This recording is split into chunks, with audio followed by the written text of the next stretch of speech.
This week on Art on the Air, we feature exhibition and project coordinator for Indiana University Northwest, Cathy Feeman, discussing her own art journey, practice, and upcoming exhibit. Next, we speak with Trina Jackson about exhibiting her late uncle Charles Bugg's Native Mass in February at the Lake County Library. Our spotlight is on Footlight Players presenting the musical revue Jerry's Girls. Express yourself through art and show the world your heart. Express yourself through art and show the world your heart. You're in the know with Esther and Larry. Art on the air today. Stay in the know with Larry and Esther. Art on the air our way. Express yourself through art and show the world your heart. Express yourself through art and show the world your heart. Welcome. You're listening to Art on the Air on WVLP 103.1 FM and Lakeshore Public Radio 89.1 FM, our weekly program covering arts and arts events throughout Northwest Indiana and beyond. I'm Larry Breckner of New Perspectives Photography, right alongside here with Esther Golden of The Nest in Michigan City. Aloha, everyone. We're your hosts for Art on the Air. Art on the Air is supported by an Indiana Arts Commission Arts Project grant through South Shore Arts and the National Endowment for the Arts. Art on the Air streams live at WVLP.org and is rebroadcast on Monday at 5 p.m., plus is also heard on Lakeshore Public Radio 89.1 FM every Sunday at 7 p.m., also streaming live at lakeshorepublicradio.org, and is available on Lakeshore Public Radio's website as a podcast. Our spotlight interviews are also heard Wednesdays on Lakeshore Public Radio. Information about Art on the Air is available at our website, breck.com/AOTA. That's Breck, BRECH.com/AOTA. That includes a complete show archive, spotlight interviews, plus our show is available on multiple podcast platforms, including NPR One. Please like us on Facebook, Art on the Air, WVLP, for information about upcoming shows and interviews. And we'd like to welcome back to Art on the Air Spotlight, the Footlight Players in Michigan City and their new production. We're going to be talking with Laura Meyer, the director, and the show is a musical review of Jerry Herman's music called Jerry's Girls. Laura, welcome to Art on the Air Spotlight. Welcome. Thank you for having me. Why don't you tell us a little bit about the show? If no one's familiar with Jerry Herman's music, which I would really be surprised at, it's kind of like parts of the New American Songbook. Like if people thought of Irving Berlin from one generation, Jerry Herman represents another one. So tell us a little bit about the show and the music. Well, as you said, the music is by Jerry Herman. It's a musical review, so there's very, very little dialogue. It's almost all music. If you're not familiar with Jerry Herman music, he did the music for Hello, Dolly, and Milk and Honey, and Mame, La Cage aux Folles. So you might be familiar with his music and just not his name. There are 8 people in the cast, 8 women in the cast because they're all girls, and there are 21 songs in the first act and about 18 in the second act, and there's a costume change for almost every one of them. So with your talent, is it local and regional, or was there a call further out than that? It's pretty much local. We have some from LaPorte and some from Chesterton, but mostly Michigan City. So you say you have lots of costume changes, and you didn't use a male for Zuzu's part from La Cage aux Folles? Nope. Okay. It's all the girls singing it. Oh, okay. Because, people... Because it's Jerry's girls. I understand. Yeah, some people do have a guy in there because he's doing a girl's persona and everything, so... We did talk about doing that, but after much discussion, we decided to go with just the girls. Okay. So how long does your show run? I mean, what's the running time of it? It's about 2 hours. Intermission, or is that a straight through? Oh, yeah, it's in 2 acts. There is a 15-minute intermission, at which time we always sell 50-50 tickets to raise money for the theater, of course. I think most theaters do that. And another show that might be familiar to people is Mac and Mabel. He wrote the music for that too, and that's kind of an older show, but some of the more mature people might recognize that. Yeah, I bet it turns into a sing-along. the audience? Only when Dolly comes out, and there are 3 Dollies. We have 3 women that are all Dolly at the same time in the same. They have identical costumes, and then they get the audience to sing with them. It's going to be hard not to just spontaneously burst out into song with those singable tunes. I really think that if that happened, we would welcome it for sure. It's a fun show. There's a lot of cute little side things with it, not in dialogue but in action.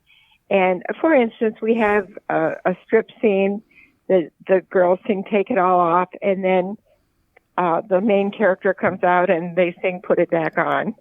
So the cutesy things throughout the show to make it comedic. Now, in the Broadway production, they actually did a finale with in some cases, they actually had Jerry Herman, or later on a Jerry Herman character come out at the very finale. Did you have using that type of thing, or just going with the whole all girls? No, we're just going with all girls. Okay. I'd like to add too that my husband, Lee Meyer, is the music director and the accompanist, and we have Noel Carlson playing the drums. Okay. What are some of the names of your actresses that are in the show? Danielle Bilderback, Debbie Bartholomew, Emmy Regal are the 3 leads. And then we have a chorus of Adriana Ladoni, Jill Ritchie. I'm trying to remember last names because I just call them by their first names. Debbie Reason, Kathy Chase, and Kristen. I can't remember Kristen. Oh, that's okay. Name. Kristen will remember you when you're on the stage. So now the show is running. Yes, for sure. When's the show opening and how long is it running? It opens on February the 4th. It runs through the 4th through the 6th, the 11th through the 13th, the 18th through the 20th. Closing night is the 20th. Actually, matinee is the 20th at 2 o'clock. We have showtimes at 7:30, and on Sundays, their matinees at 2 o'clock. Very good. And how much are tickets, and where can they get those, Laura? Tickets are $15 for adults, $10 for students. They can get their tickets by calling 219-8744-035 and making a reservation. They pick up their tickets at the door, but we reserve seats for them. Is there any online ticket ordering at your website? Not at this time. Okay. Well, that's something down the road. But they can find out information about that at your website at footlightplayers.org all at once. And you can come see that. And real quick, we've got 30 seconds left here. What's next for Footlight Players? What's the next show? The next show is Drinking Habits. And it's a cast of 8, 5 women, 3 men. It's a comedy about nuns making wine in the basement of the church. An excellent thing. Well, thank you so much, Laura. That's Laura Meyer, director for Jerry's Girls, Footlight Players at 1705 Franklin Street in Michigan City. You can get tickets at 219-874-4035. Laura, thank you for much coming on Art on the Air Spotlight. Thank you, Laura. Thank you. You're listening to Art on the Air, WVLP 103.1 FM, and on Lakeshore Public Radio 89.1 FM. We actually like to welcome back to Art on the Air. Had her on before describing some of the events at IU Northwest, but she's here going to have her own exhibit. But we're going to talk about her art in general and also her whole life as an artist, working at IU Northwest. She's interested in like the tension and perception and memory in creating her artwork, and she uses photographic imagery to create some of her artwork. Please welcome to Art on the Air, Cathy Feeman. Welcome, Cathy. Oh, hi. Great to be here. Hi, welcome. Well, we usually like to start off with our feature interviews about finding out about our people. I always like to say how you got from where you were to where you are now. So talk us about like where you grew up, how art influenced you early in your life, kind of like your whole little resume here. Ooh, okay. Just a short order. Yeah, right. I actually grew up, my family is from the southeast side of Chicago. So I was born in South Chicago. but grew up in the south suburbs, Lansing, about 3.5. So I've got 3 brothers, no girls in my family. Always did creative things. I had a mom who was really great about providing space for that. We lived in kind of a rural area. She wasn't afraid of messy things. And so that was just my pursuit always. I never actually saw myself doing anything but making art, actually. So as I graduated from high school, I went to TF South, and I actually went directly into a commercial art school in Chicago, really, because I just thought that was a good idea. I went to school for illustration, and I think it was how do I make money doing this? I guess I'll do this, So it seemed like a good idea. And so I did that for a while, worked, kind of freelance in Chicago way back when. But as I had kids, I have 2 children who are creative adults now, and I'm just crazy about them. But as my kids were getting old enough to, they're in school, and I actually decided to teach art for a little bit at a small private elementary school. And I enjoyed a lot of aspects of that, but I'll tell you, I gained so much more respect for teachers during that time. But it was an interesting time for me to really explore new things that I could present to my students. And it was a small school, so I knew all the kids in the school, and I did enjoy that kind of, mentoring and relationships and things, but I really never thought I wanted to do that full time. So thus began the journey of why did I pursue illustration? That's really not what I want to do. And a little a journey with a few friends of mine who just sort of thinking this through, like what, how do we be artists in, our time and place in life. So I started taking some workshops, and really, I thought I wrote some goals out. I want to be an exhibiting artist, and went to a few classes. And I remember a long time ago, Janet Block did a little workshop at South Shore Arts about exhibiting in galleries, and took a bunch of notes. I thought, okay, this is what I'm going to do. I had a little studio in my house. At that time, we lived in Highland, and I was teaching kids there too, and I'm going to make art. I'm going to make a body of work, and and when I went online to look at, like, okay, I need a resume, and first thing on the resume is your education for an artist. And I thought, oh, I didn't get that fine arts education. Well, maybe I can work around. I kept sort of bumping up into this, and a friend of mine had started taking some classes here at IU Northwest, because her kids were in high school, and she had always wanted to get a fine art degree. So I came in, sat in with her a little bit in her studio time, and thought, I really think I need this, but I really couldn't see myself going back to school. It just seemed like, I just can't do that. I'll just have to, maybe I'll audit some classes or something. And I was actually brought my daughter in to register. She was just graduating high school. And I thought, I'll audit classes. The policy had changed. It used to be you could audit a class for the lab fee. I thought, perfect. It won't cost me a lot of money. I'll start taking a few things. Well, that had changed, and it cost, the normal amount. And as I sat there, honestly, this was a real epiphany for me. I just heard this voice inside me saying, you've been living in regret. I wish I had this. I wish I had that. I should have done this. I shouldn't have, And I thought, I think I'm going to sign up. Now is the time. Yeah. Exactly. Yeah. And another thing that really rang in my head was several years before, my grandmother, she died when she was 90. And when she thought she was dying, she was sort of on her deathbed, but she lived a little while longer. But she told us a story about how when she was a young girl, this is, I'm guessing, in the 20s, she was offered a scholarship to the School of the Art Institute, whether it was called that then, I don't know. And her family, things were tough, and they said, that's ridiculous. You're not going to do that. She never spoke of it again. To my knowledge, she never did anything creative. that was just put away. It's foolish. And here she is. She's 90 years old, and this is the thing she's telling us.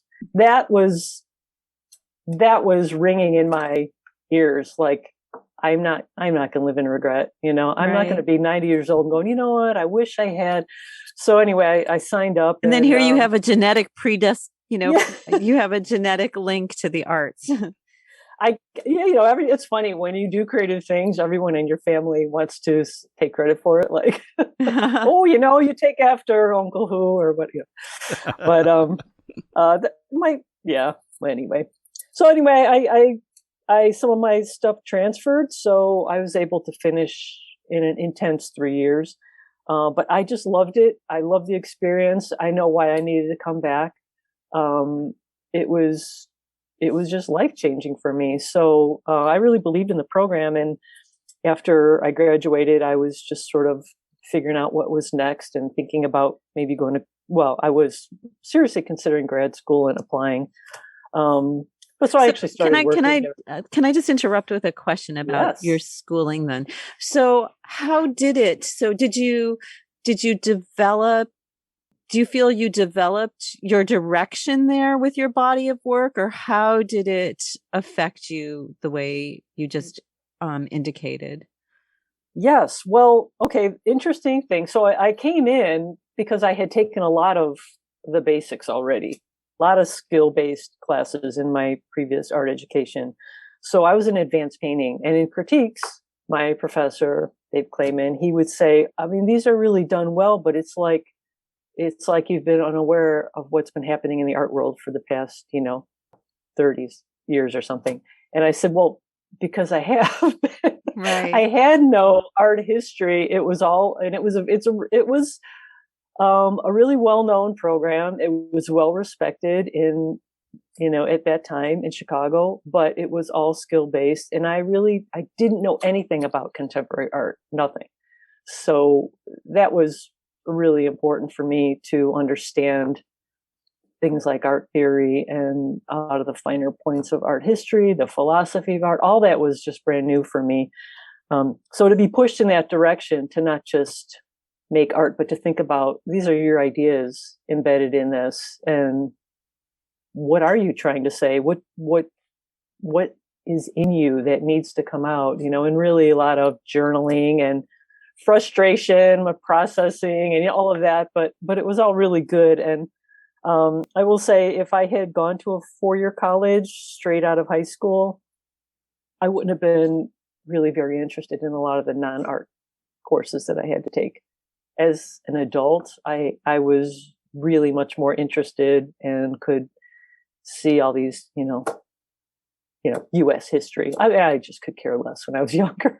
Right. But I thought, no, this is applicable to my life, to our day and time. And so even all of that stuff, English classes and some sociology classes, all of that was just really sort of built more who I am as an artist. So really, it's just the beginning, I mean, as we were graduating, I had some friends who were stressing about, oh, what are you going to do? I'm like, I think we're just starting. We don't know what's next. So I'm just going to one step after the next. So, but I did start working here. I was just sort of part-time helping. So as far as the IU Northwest stuff, and then did some teaching, came back when Lauren Pacheco started working here, and I was really interested in some of what she was taking on here. So that's what I'm doing now, helping with exhibitions and some of the programming and stuff like that. Tell us a little bit more about what you're doing there at IUN. I mean, the whole program that they have and how that's working. And of course, the new facilities you have there too. Oh yeah, the facilities are great. So the great thing about after I graduated, I wanted to sort of keep the momentum, so I just kept enrolling for a 1 credit hour to keep the studio because they were available. So I was around, just around. And then so once we moved into the new building, I still had a studio for a semester, I think. So it's beautiful. The facilities are great. There's always something, there was something really special about the old building, but you know what? It was an old building. It needed to go. So, and, you know, we always felt like we were a little bit apart from campus. Well, we were, you know, it was a temporary building. We were off campus. So the building here just offers a lot. I mean, the performing arts facilities are incredible. It's just, you know, technology is embedded into everything. Our communications program is expanding. There's broadcasting and podcasting programs, and the fine arts, we have, you know, just a lot more space, beautiful space, natural light. I mean, it's really, people do not know really how excellent a facility is, you know, in our region. A lot of people just don't realize we're here. So part of my job is helping to introduce our region to our program. So that's sort of a part-time of my part-time job is recruitment, just getting people on campus to experience what we have. We've got, you know, an additional gallery that was built, and it's just really a beautiful space too. So there's a lot here. We're always looking to expand and grow. And in the last 3 years that I've been working here for Lauren, we've been really focused, apart from, in spite of COVID, I should say, we've been focused on doing a lot of community outreach and just sort of stretching the boundaries and trying new things. And that's been really fun. We did a test. Let's see, when was it? Last fall.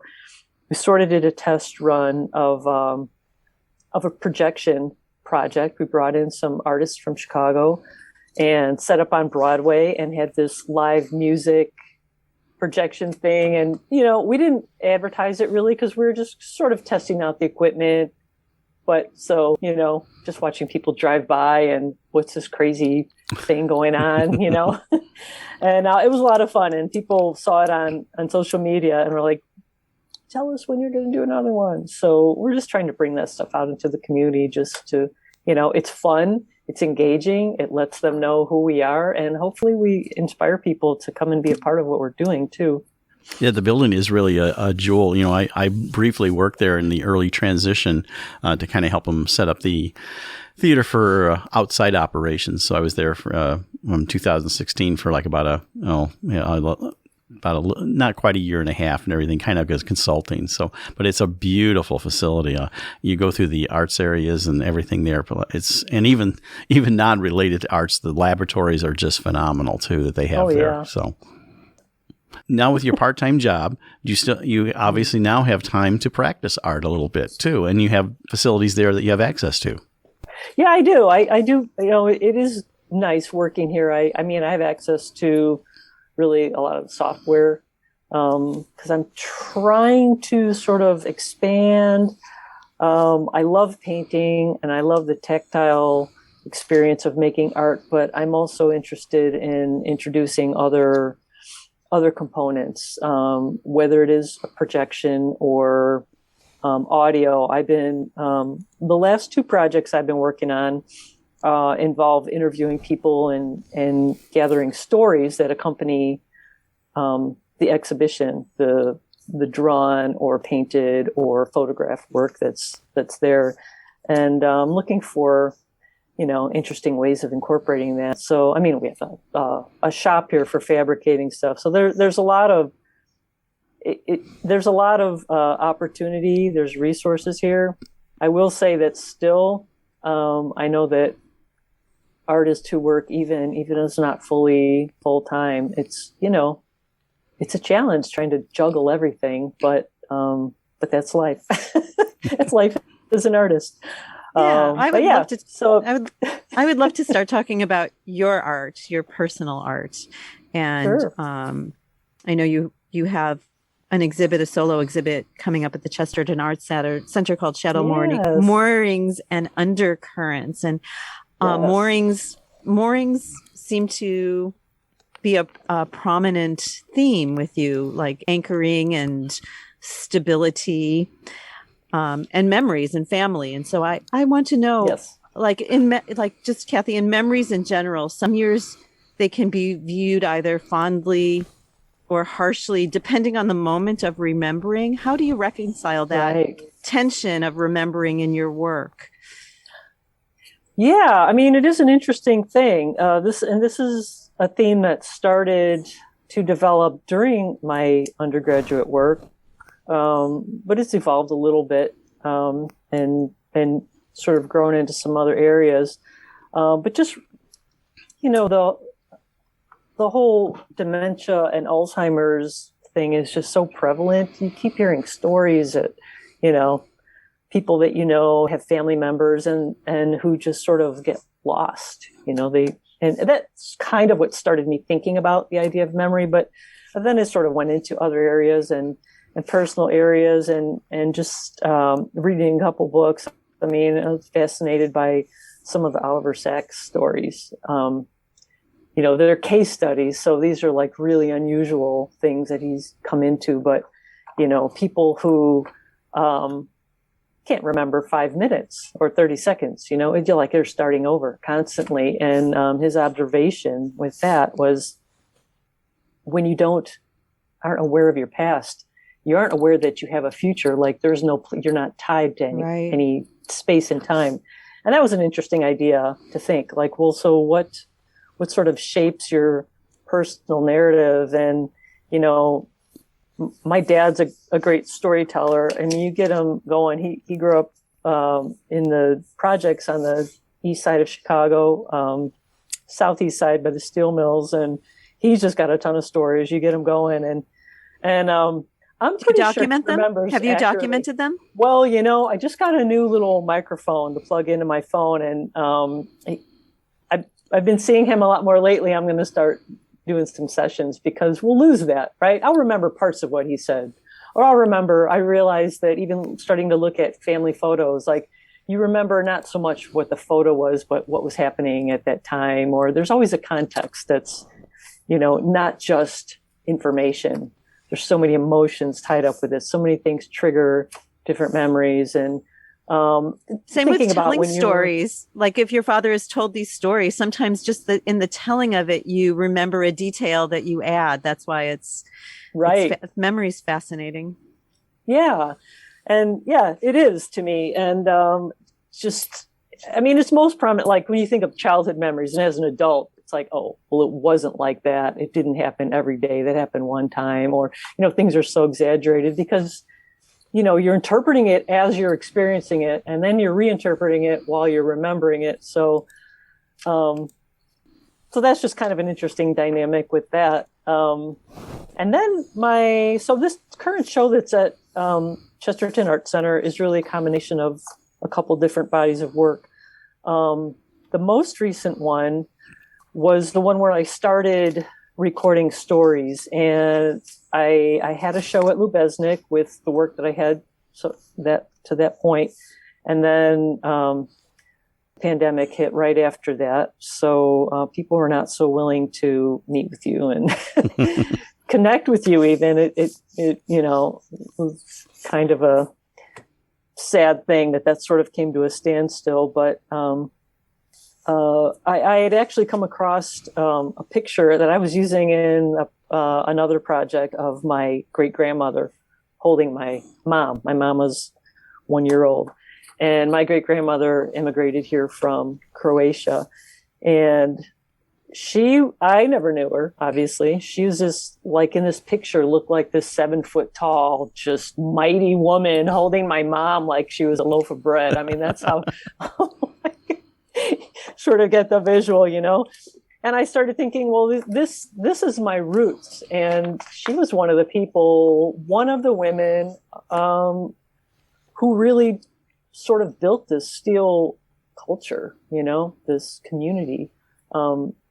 One of the people sort of behind the scenes, and I don't know if you know anything about that area, but, you know, my dad worked in those steel mills, and it was a thriving community that sort of always kind of felt forgotten. And then after the steel mill shut down and so many people were out of work, and there's just such economic disparity there that it still never bounced back. It's just sort of a little forgotten corner in Chicago. So I just thought it would be interesting to start collecting stories of women who immigrated into that area, just to sort of honor the contribution they made. And it was interesting, the stories I was getting, and people were saying, and some of the people, family members, still lived in the area, but a lot of them moved on. But they would say things like, well, thank you for telling these stories, because we do feel forgotten, So I got several, and I realized that I love hearing people's stories. I love that, connecting with someone and getting just a little insight into their life and their experience. And these were not all happy stories by any means. There was a lot of hard times these women pressed through. But I thought it was a project worth doing, and I would like to continue it. So having said that, anybody who might be listening to this that has a family member, or if you yourself have immigrated to that area, please contact me. I'd love to hear your story. I guess we'll give contact information at the end. Yeah, go ahead and tell us your contact, because we've got a little less than a minute left, and tell us the contact. Oh, you're kidding. It goes by so fast. Yes, it's, my website is cathyfeeman.com, and it's Cathy with a C, Cathy, F like Frank, EEMAN.com. My email is cathyfeeman@gmail.com if you want to send me anything. I would love to hear your story and add that to this body of work and let it grow. We'd like to thank you for being on Art in the Air. You can see her exhibit at the Chesterton Arts Center February 1st through the 26th, with a reception on March 5th, 11 to 2 p.m. at the Chesterton Arts Center here in Chesterton. Cathy, thank you so much for sharing your whole story there on Art on the Air. Yeah, just fabulous. Thank you so much, Cathy. Thank you for having me. You're listening to Art on the Air, WVLP 103.1 FM, and on Lakeshore Public Radio 89.1 FM. And we'd like to welcome to Art on the Air, Trina Jackson. She'll talk a little bit about herself, but what she's here to do is she's become kind of a curator through her family. Her late uncle, Charles Buggs, he is a retired artist, and he has a whole bunch of native masks from Alaska, and she inherited the estate. And she's got a display coming up. It's been displayed in the past at Gary Public Library. It's going to be an upcoming one in February at the Lake County Central Library in Maryville. And so we're excited to talk to her about this whole development, about how his background is, and a little bit about Trina herself. Welcome to Art on the Air, Trina. Thank you so much, Larry. I greatly appreciate this. Yeah, welcome. Thank you. Well, briefly, we first wanted you just tell a little bit about yourself, because I think you have an interesting story also, and then we'll get into your mission as a curator, so to speak. Well, believe it or not, I am Dr. Trina Lynch Jackson. I teach at Ivy Tech Community College, the Lake County campuses, which consist of Gary, East Chicago, and Crown Point. My focus is on the School of Business and Logistics and Supply Chain Management, which is critical at this time, and it almost aligns with the talk that I'm going to actually share with you on masks, because believe it or not, we are required in many of our workplaces to, in fact, wear masks. So I'm going to be sharing with everyone the story of my late uncle, Charles Dean Buggs, who actually created a method called the armature method in making masks. And tell us what that is, the armature method, so our radio audience will understand that. Okay. Well, basically, he created kind of a workbook, and he always started with sketching a picture of what you wanted. So you would sketch the picture of your mask, and then he had in detail in the workbook basically how you would form the shape of the mask, and you did this with different types of construction paper, plenty of Elmer's glue. He always talked about using the most expensive paper, brown paper bags, something that we actually talk about recycling. So it was brown paper bags. He actually graduated from East Chicago, Washington High School in 1953, which is interesting because I graduated from East Chicago, Washington High School. And my dad, who was his mentor, my dad, Travis Buggs, he's alive right now. My dad graduated from East Chicago, Washington High School. So there's a lot of memories there. And legacy. Absolutely. So Trina, what was your uncle's art background, and did his family appreciate his love of this and support it? Do you know any of those stories of his childhood? Oh, yes. Thank you for asking that question. My uncle was always sketching. He would first he started off with pencil sketching, then charcoal sketching, and my grandmother, the late Etna Buggs, always supported him in those efforts. He eventually went to Howard, and he was extremely proud of being a graduate of Howard. He graduated with honors in fine arts, and he tells the story of a class that he took where they were challenged to create something different and unique. And that's when his love of mask making started. But he dived a little more into the history of mask making, and it's just amazing. I've read a lot of things and listened to his stories, how he talked about early man and how early man created masks, basically masks almost of animals, so that when they hunted down these animals, they looked like those animals, and they were able to be successful in the capture of those animals. So it's really interesting, the workbook that he wrote and the stories that he shared with me. Right, because it's from the beginning of man, the shamans, that would be a very big part of their persona, would be the masks that they would put on. So it's very ancient. And so what are the masks made out of? The actual texture of the mask, before we talk about the concept of how's the mask form? Well, he actually forms them with it's kind of a supported wood type frame, but a thin wood type frame. And it's framed, as you're looking at me, in the shape of a face. So it has to be framed in the shape of a face. And he used staples because he wanted to staple everything in.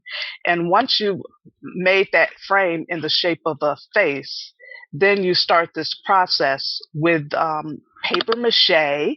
So you're using the best quality paper bags, the best quality of glue, and you start, and it's like very patiently, you're tearing the paper and you're forming the mold.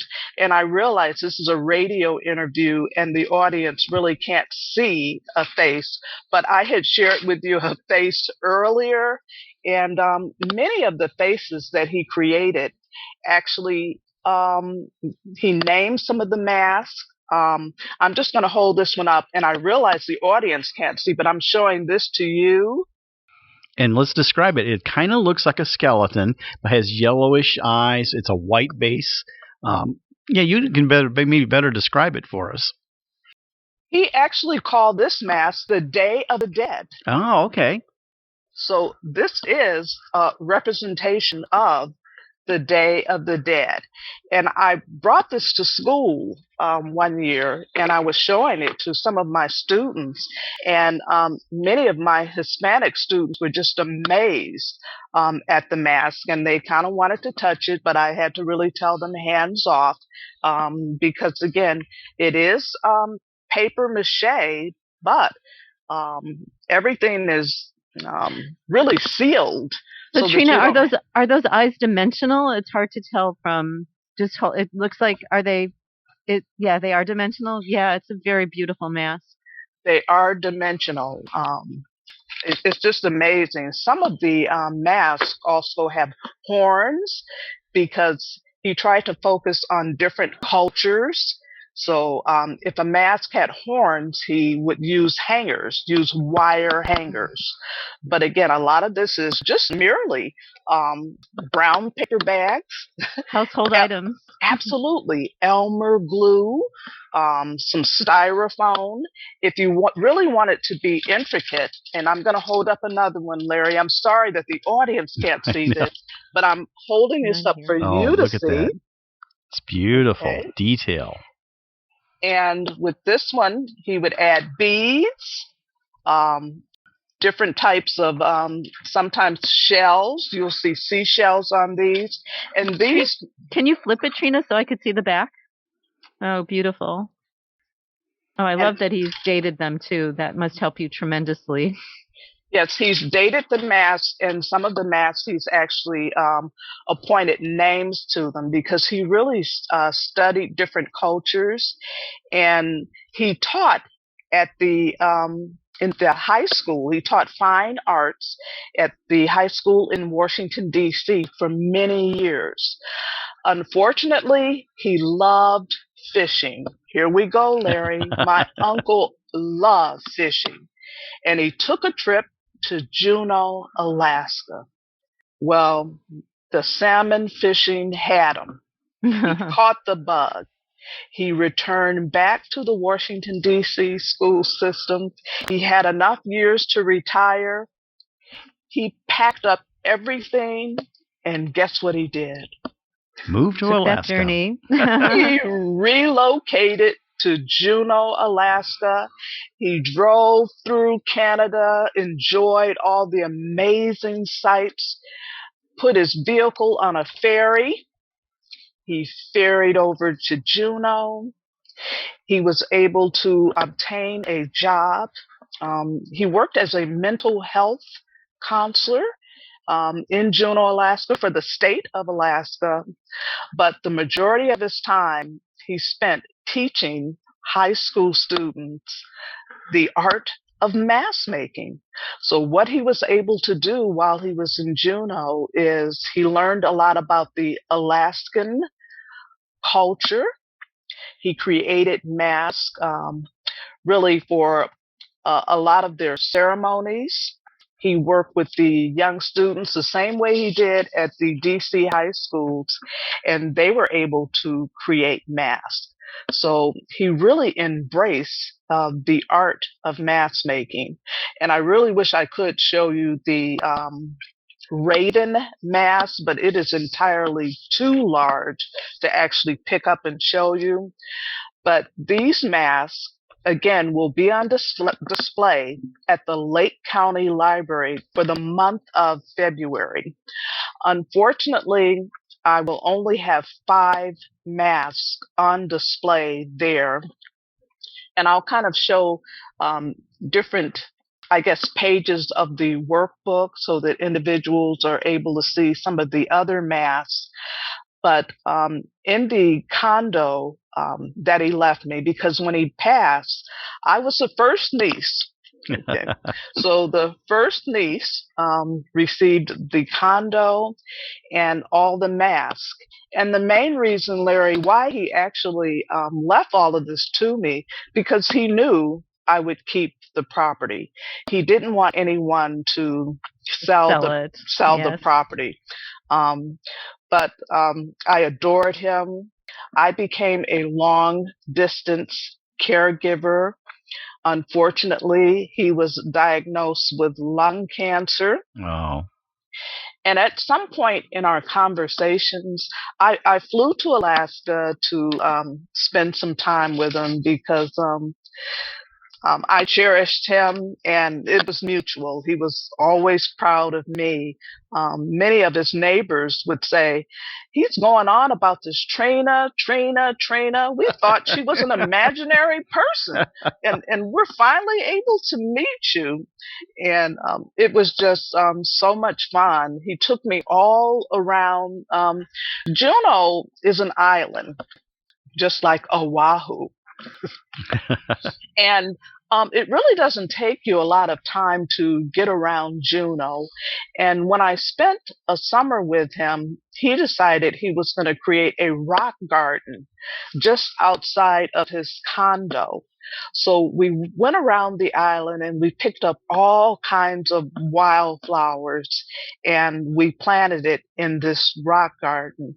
So when I spend my summers and winters in Juneau, especially my summers, I'm able to open up the shades and just look at this rock garden we shared in planning. You're listening to Art on the Air, WVLP 103.1 FM, and on Lakeshore Public Radio 89.1 FM. But in that condo, I have 25 masks, 25. They're all intricate and amazing. And again, I had them so that I could do a shared screen. But again, since the audience is not going to be able to see any of the other masks, I guess I'm not going to be able to do that. To see them. Are you going to be doing like a talk at one of the times during the month of February about your uncle and the masks? Larry, no. I'll check with the library to see, but my schedule is so hectic.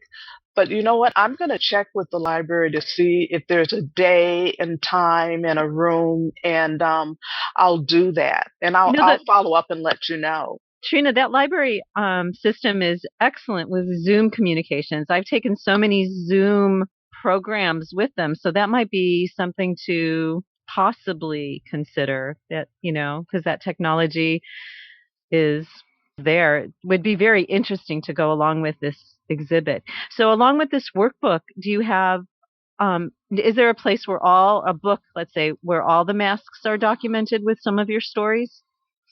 That's something I'm working on now. I actually wrote a book, but my book is filled with poetry and short stories. But there is a short story in my book that's actually called The Suitcase. And I'm going to have to kind of build my courage up here while I share that story. My uncle's neighbors actually called me. I had a talk with my uncle about 3 days before his passing, and he was telling me, I'm just having, problems breathing, and we had talked about the breathing machine and additional care for him, and he said, no, I'm not going to do any of that. I've had a wonderful life. I want you to know, Trina, I have had a wonderful life. And then he started coughing. That I had to pause. And I said, is everything all right, Uncle Charles? Do I need to come and check on you? He's like, no, sweetheart. No, I'm fine. Unfortunately, Larry, I start weeping because I got a sense that something was not right. But he said, oh, sweetheart, please don't cry. Don't cry. Don't worry about me. I'm okay. I've had a wonderful life. But if anything happens, I just want you to know that there's going to be a suitcase in the condo. And I want you to go to that suitcase and everything is going to be there for you. 2 days later, his neighbors call me, his best friends, and they are my best friends now. I consider them family. Deanna Lamke, who is Native Alaskan, and Mike Shaw. She called and said, I don't hear your Uncle Charlie moving around in the condo. I said, okay. I said, Deanna, I need you to call the Juneau Police Department. Could you call them for me, please? She says, no problem, no problem. She called. About 45 minutes later, they called me to let me know that my uncle had passed. He had passed where he wanted to, in his condo with his mask. Oh. I need people to understand how important it is to respect individuals, to respect their wishes. In my previous life, I was an Alzheimer's director. I work with Alzheimer and dementia patients. I always respected the family members, the caregivers, and you have to understand those dementia patients. And the main reason why is because they have moments of clarity. Mm-hmm. And in those moments of clarity, it's extremely important to respect them. Yeah, they're So, pristine moments of clarity too. Right. absolutely. So when I got the news that my uncle had passed, he had already made all the arrangements to have the funeral home pick up the body, to have it transported to the funeral home. Um, so all that was taken care of. What I had to do was book a flight to Juneau. So from Chicago to Seattle to Juneau. And when I went to the apartment, my uncle's friends were there, and I unlocked the apartment, and there in the living room was a briefcase. When I opened that briefcase, everything was in there that I needed. His military papers, his birth certificate, the will, bank statements, everything that he wanted. I have learned a valuable lesson, Larry, from that briefcase. And that story, again, is in the book that I wrote. I have a briefcase now. I still have my uncle's briefcase because I want to honor and respect him. And that's why his masks are going to be on display. But I have a briefcase for my grandchildren because when my uncle passed in October, my only child passed that December. I just get a sense that my uncle in the heavens above was trying to prepare me.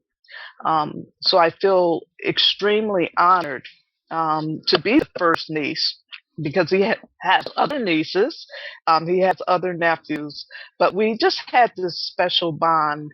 And again, it's important for me, and I want to share that with the audience, how important it is to respect and share the legacy, especially if you have individuals that are creators and are very creative. And my uncle, Charles Dean Buggs, was a master artist of creating masks. He went by a name, the Mask Man. Oh. And everyone in Juneau, Alaska knew my Uncle Charlie as the Mask Man. He received awards from the governor at that time when he was working with high school students, just based on spending time with Native Alaskan students so they could share this art that he really cherished as well. That's such a beautiful story. And you need to create a website to share all this. I mean, a website so people can visually visit and share that whole legacy and the stories behind it. Because like the example you just gave with a suitcase, it's nice that you are the holder of this information. And that would be really great for other people to share. And are you thinking of taking these maybe on exhibit, maybe in art galleries also? I'm sure some of them would be interested in displaying them. Well, what I wanted to do, I'm really holding everything kind of close to me. I've finally been able to really kind of release because I've been holding on, and now I know it's time to release. I have his workbook, so at some point in my interesting, busy life, I will work on adding to the workbook to share his amazing story, as well as creating a website. And that may be, I'm going to be working with some university students. There's a professor at Oklahoma Baptist College that wants to work on a project with me. So this is a project I will probably have them work with me on, creating a website and finishing up a workbook. But it's also so beautiful, Trina, how he was so at so at peace with the whole process, and how he was so comfortable with knowing that, our lives begin and then they do have an end, and that he gathered all of that and was so conscious of it. It's so beautiful. Well, he was just a very kind man. He spent time in the Army. I spent time in the Army. My dad spent time in the Army. So there's a lot of parallels. He was a teacher. My dad's a retired teacher, and I'm a teacher. So again, I'm a teacher at Ivy Tech Community College, Lake County campuses, Gary, East Chicago, Crown Point. And I look forward to sharing my uncle's Mass at the Lake County Library the month of February. And you never know, I might schedule some time to be there to meet and greet and kind of share some of those stories as well. We'd like to thank you for being on Art in the Air. That's Dr. Trina Jackson, and she'll be sharing her uncle's beautiful Mass there at the Lake County Library all of February, and that's the one in Maryville. Thank you so much for coming on Art in the Air and sharing your wonderful story. Thank you so much, Trina. Thank you. Thank you, both of you. I really appreciate it. You've been listening to Art in the Air, and we'd like to thank our guests this week on WVLP 103.1 FM and Lakeshore Public Radio 89.1 FM, our weekly program covering arts and arts events throughout Northwest Indiana and beyond. Art in the Air is heard every Friday at 11 a.m. and rebroadcast Monday at 5 p.m. on WVLP. Art in the Air streams live at WVLP.org and is rebroadcast on Monday at 5 p.m. Plus is also heard on Lakeshore Public Radio, 89.1 FM every Sunday at 7 p.m., also streaming live at lakeshorepublicradio.org and is available on Lakeshore Public Radio's website as a podcast. Our spotlight interviews are also heard Wednesdays on Lakeshore Public Radio. Thanks again to Greg Kovach, WVLP station manager, and Tom Maloney, vice president of radio operations for Lakeshore Public Radio. Our theme music is by Billy Foster with a vocal by Renee Foster. Art in the Air is supported by an Indiana Arts Commission Arts Project grant and the National Endowment for the Arts. Underwriters for Art in the Air, Walt Breidinger of Paragon Investments and Marilyn Van, Arts Patron. Art in the Air is always looking for financial support. We'd like to thank our current supporters. If you're looking to support Art in the Air, Esther and I especially would invite you to become an underwriter of this program in particular. We have information on our website at breck.com/AOTA. You can find out support information there. So don't just be an Art on the Air listener. Become a supporter or underwriter in whatever amount you're able to do so we continue to bring you great content and this great local programming. And like I say every week, don't give till it hurts. Give till it feels good. And you'll feel so good about supporting Art on the Air. Information about Art in the Air is available at our website, breck.com/AOTA. That's Breck, BRECH.com/AOTA. That includes a complete show archive, spotlight interviews, plus our show is available on multiple podcast platforms, including NPR One. Please like us on Facebook, Art on the Air, WVLP, for information about upcoming shows and interviews. If you're interested in being a guest or sending us information about your arts-related event or exhibit, please email us at aota@breck.com. That's aota@breck, BRECH.com, or contact us through our Facebook page. Your hosts were Larry Breckner and Esther Golden, and we invite you back next week for another episode of Art on the Air. Aloha, everyone. Have a splendid week. Express yourself through art and show the world your heart. Express yourself through art and show the world your heart.